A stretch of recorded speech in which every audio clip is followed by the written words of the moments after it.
Hey guys, today's lesson is about people and relationships. You'll learn nouns for people and relationships and adjectives to describe character.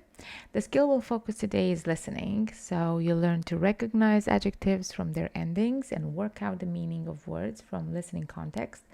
In the exam practice part, we'll focus on section 4 of the listening test, that is multiple choice questions. So if you're ready, give me a thumbs up. Get a notepad to make notes and try to keep up with the timings. If not, remember that you can always pause the video and work at your own pace. So let's get started. We're going to start with the vocabulary.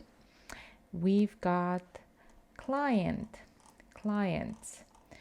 Now, a client of a professional person or organization is a person that receives a service from them in return for payment. For example, the company requires clients to pay substantial fees in advance. Colleague. Now be careful with this one. Your colleague or colleagues are the people you work with, especially in a professional job. It's not a classmate. I know in Romanian we have the word coleg, yeah, which can also be at work, but it can also be at school. For example, female academics are still paid less than their male colleagues. Ooh, that's discrimination. Employer. Your employer is the person or organization that you work for. For example, the telephone company is the country's largest employer. Parents.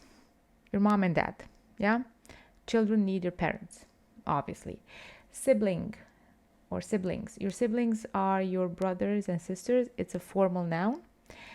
For example, some studies have found that children are more friendly to younger siblings of the same sex. That's good to know. Spouse. Someone's spouse is the person they are married to. Husbands and wives. For example, husbands and wives do not have to pay any inheritance tax when their spouse dies. That's very good info to know. Moving on to adjectives, we're going to talk about words to describe character. Now be careful with the pronunciation of this adjective. Autonomous. Autonomous. And now I sound like a broken record. It's not autonomous, like you would say it in Romania, but autonomous. Yeah?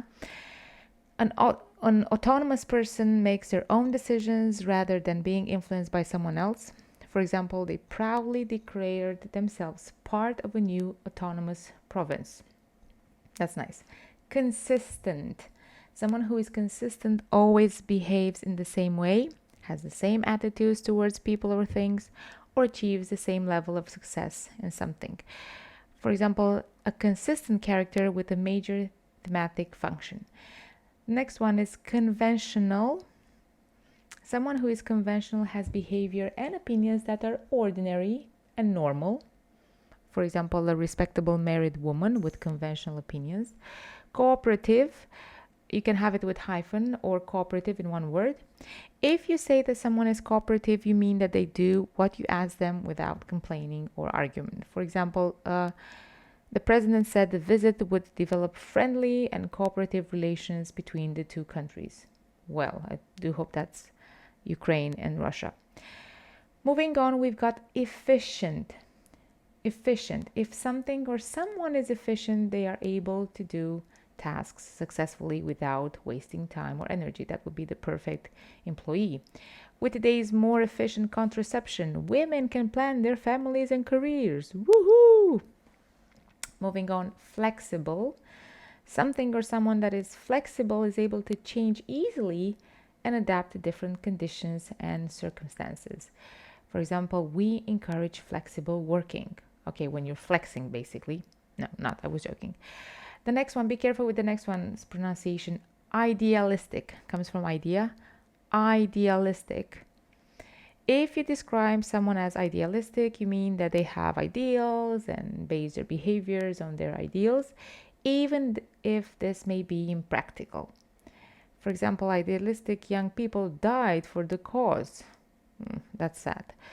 Tolerant, that's self-explanatory. If you describe someone as tolerant, you approve of the fact that they allow other people to say and do as they like, even if they don't agree with or like it. Okay, for example, other changes include more tolerant attitudes to unmarried couples having children. And the next one and the last one, vulnerable. Vulnerable, not vulnerable. Yeah, that's a mispronunciation. Someone who is vulnerable is weak and without protection, with the result that they are easily hurt physically or emotionally. An example would be all people are particularly vulnerable members of our society. All right, and we're done with the vocabulary. We're moving on to warm up. Now, as I said, pay attention to the timing on the top right of the corner. I'm going to read the instructions for you. Make sure you also write it down. Write down the words. You can pause if you feel you need to work at your own pace.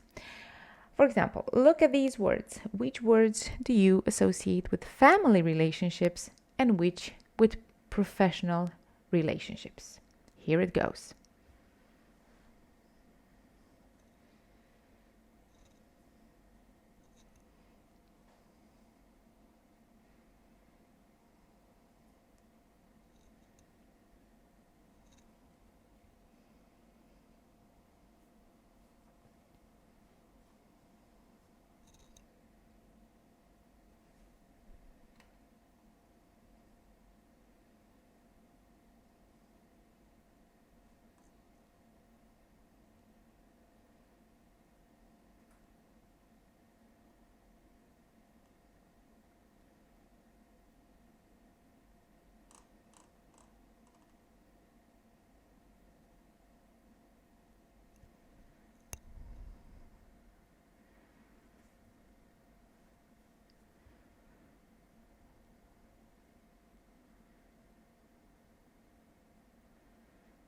All right, and that was your warm-up. Let me know what you have written in the comments below.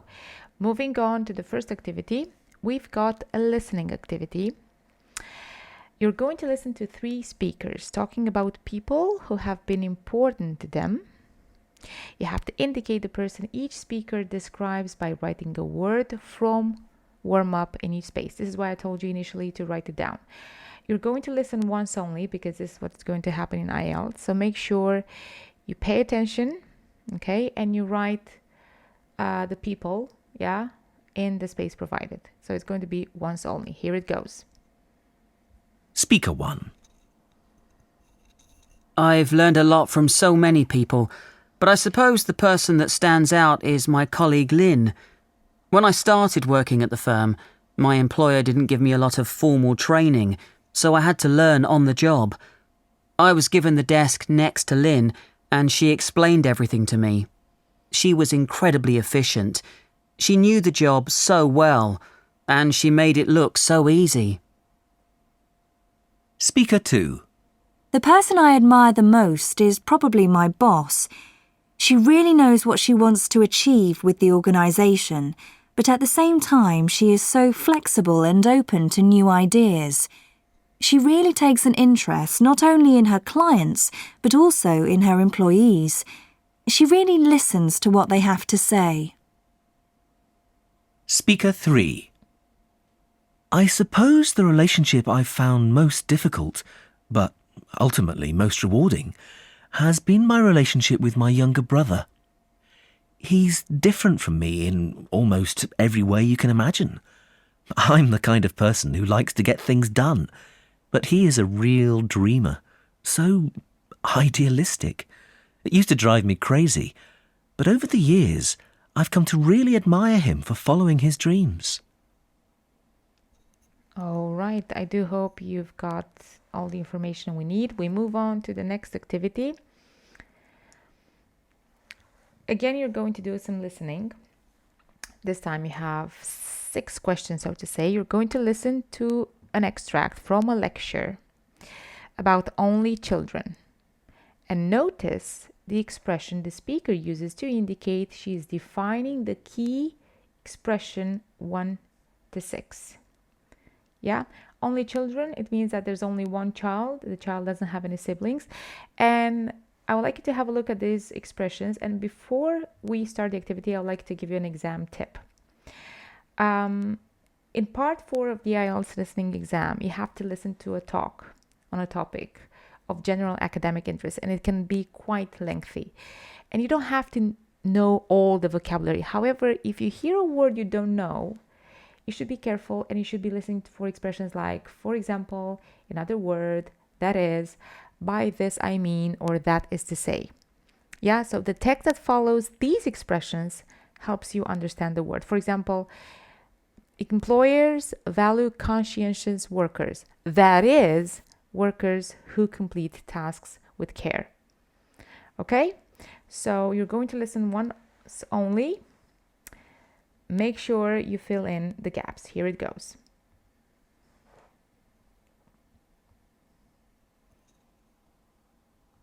I'm going to begin this section of my talk by saying something about only children, that is, children without siblings.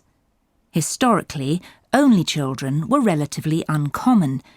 However, these days, as families are becoming smaller, being an only child has become relatively more common. There are many reasons for this trend, social, economic and political, which I won't go into at this point. However, I will say that having an only child generally means that parental resources can be concentrated on the one child. And I would add that by parental resources, I mean not just money, but also care and attention. Only children have frequently been seen as different from children with siblings and subjected to negative stereotype.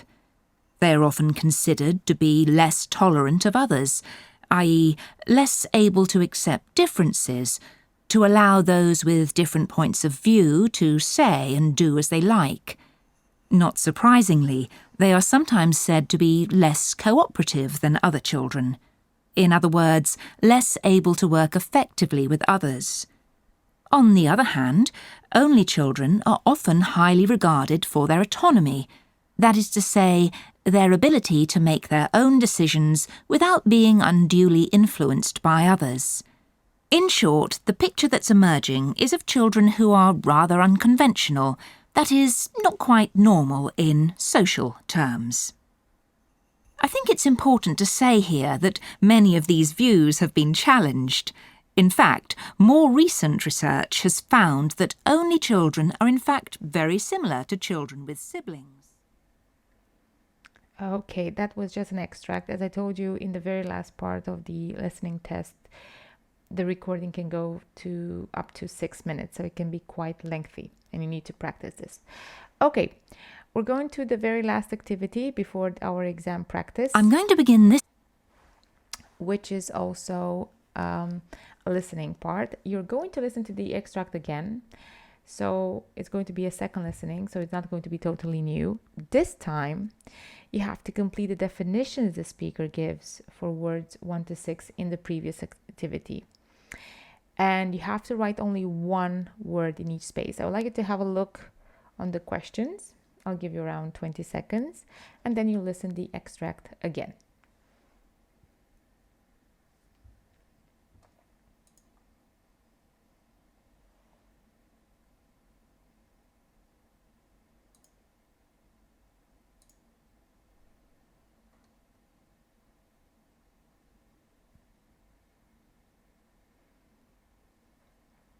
Okay, here it goes.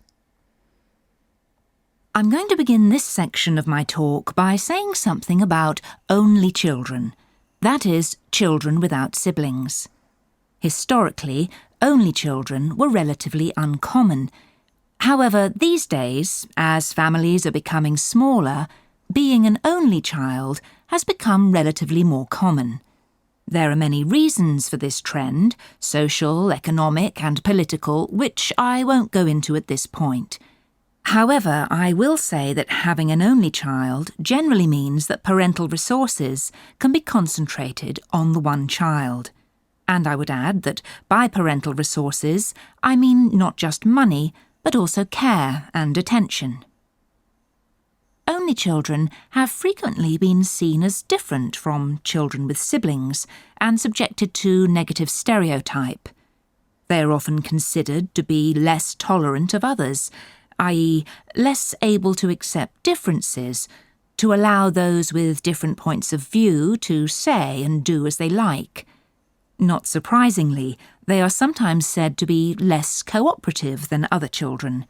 In other words, less able to work effectively with others.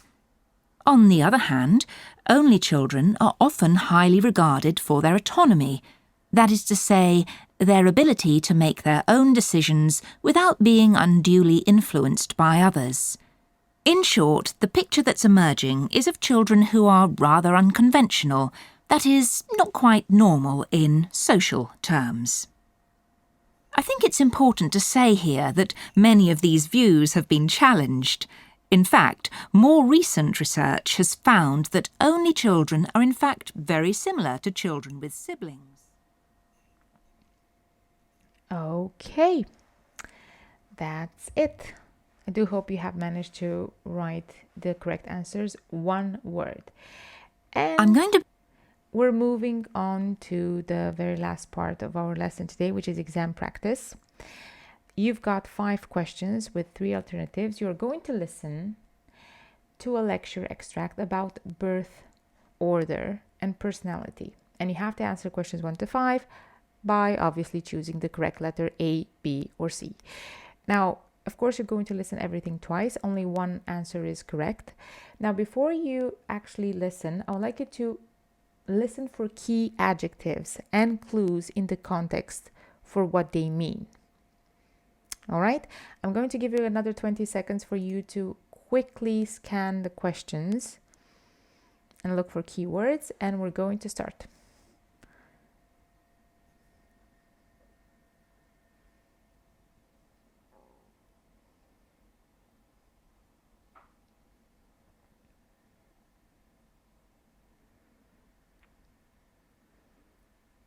Okay, here it goes. The subject of my talk today is the relationship between birth order and personality. By birth order, I mean whether an individual is the firstborn child in the family, a middle child, an only child, and so on. The belief that birth order has a lasting impact on personality is widespread and frequently referred to in popular psychology literature. Alfred Adler, an Austrian psychotherapist, was one of the first to suggest that there was a connection between birth order and personality. He noticed that firstborn children experienced a loss of status with the birth of siblings. According to Adler, this made eldest children more likely to be anxious than other children. However, on the positive side, they also tend to be conscientious and achievement-oriented, perhaps because they want to regain a position of primacy within the family. Since Adler, there have been many attempts to establish links between birth order and a range of personality traits. Some studies have found that last-born children tend to be more extrovert and agreeable. That is, they not only seek out the company of others, but also tend to get along well with other people. Middle children, on the other hand, are more likely to be rebellious, perhaps in an attempt to define themselves as special in relation to their more conscientious elder siblings and agreeable younger siblings. Some studies, for example, have found that middle children are more likely to choose unconventional careers and hobbies. However, whilst these views are widely held among the public, scholars have more recently cast doubt on their validity. Many studies have been found to employ a flawed methodology. For instance, failing to adequately consider variables such as the family's socioeconomic status. Large-scale meta-analyses of studies have proved inconclusive, with no single trait consistently associated with a given position within the family. Nevertheless, most people are intuitively drawn to the idea that birth order has an effect on the sort of people we become. Okay. And that was it, my friends. Thank you very much. I do hope you've enjoyed my lesson. Please let me know what you think about it in the comments below. And again, if you have any questions, please don't hesitate to ask them, and I'd be more than happy to help you out.